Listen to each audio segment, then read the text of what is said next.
बबी दास घर आज निहाती 30 खंड लेबर ता भीतर पशुंट कोटी कोटी टंकार फर्निचर भंगा चली घर भितर सुड़ंग देखा जाउची ये गोटे स्पष्ट करुच्ची जे एमाने खनि माफिया निश्चित भाव में समस्ते जानते जे बबी दास फैमिली होती खनि माफिया। तेज आउ गोटे प्रश्न उठुची जे राज्य सरकार करुले कौन सरकारी क्वार्टर रे जदि कोटी कोटी टंका खर्च होकर बर्तमान आलिशान बंगला तैयारी हो पारला ताले सरकार प्रशासन किभली भाव में चली ये तादर अनुमेय एवं 1,40,000 कोटी बर्तमान सुधा राज्य सरकार लोन होती किंतु आमर बबी दास आलिशान बंगला चलुले आलिशान बंगला चलुले कोटी कोटी टंका हरिलुट करुले ये स्पष्ट हो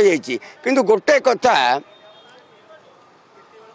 अन्य गोटे दलर नेता आपण मैंने जानते प्रताप षडंगी दिल्ली रे एडे बड़ बंगला से पाइले किंतु बंगला पछाड़े से गोटे माटी घर तैयारी कले तार अर्थ होची जे आमे होचु ओडिया आमे माटी सहित चलुचु चाषबास चलुचु ओडिया संस्कृति नहीं चलुचु ओडिया कल्चर को पूरा पूरी देहरे शिरा प्रशिरा रक्त अच्छी आमर किंतु बबी दास खनि माफिया ना तेणु तांकर माटी दरकार नहीं तेणु से सरकारी बंगला को छाड़िकी गोटे आलिशान बंगला तैयारी कर दे पारे मुख्यमंत्री कौन करुले मुख्यमंत्री जोड़े पोषा कुकुर रखिते गोटे हूँ बबी दास गोटे हूँ पांडियान थिला ऑर्डरली पिओन पछरे बर्तमान ये है तुम बबी दास होती बर्तमान सेकेंड चीफ मिनिस्टर कौन करुले माने एमानकु नवीन बाबू एभली क्षमता देइतिले एमाने ओडिशार प्रत्येक विभाग रु हरिलुट करी आज बंगला तैयारी करछंती आज जो 30 लेबर लगी भंगा चली सुड़ंग देखा जाउची तेला आम अनुमान करूँ जे सुड़ंग भितर कौन अच्छी तेणु ये जो सरकार आम नूतन सरकार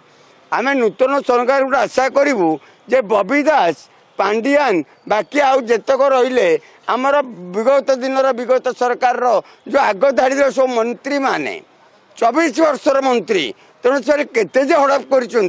करते कोड़ताड़ करवा दरकार ताकू राज्य सरकार तुरंत ए दिगरे गोटे SIT से स्थापन माने सृष्टि करी SIT नले हो ना तेणु SIT माध्यम एमानकु तदंत अंतर्भुक्त करा जाई निश्चित भाव में एमानक विरुद्ध दृढ़ कार्यानुष्ठान हो। जदि आपंक आम भिडी भल लगा तेब आम चैनल को लाइक शेयर और सब्सक्राइब करने को जमा भी भूलु नहीं।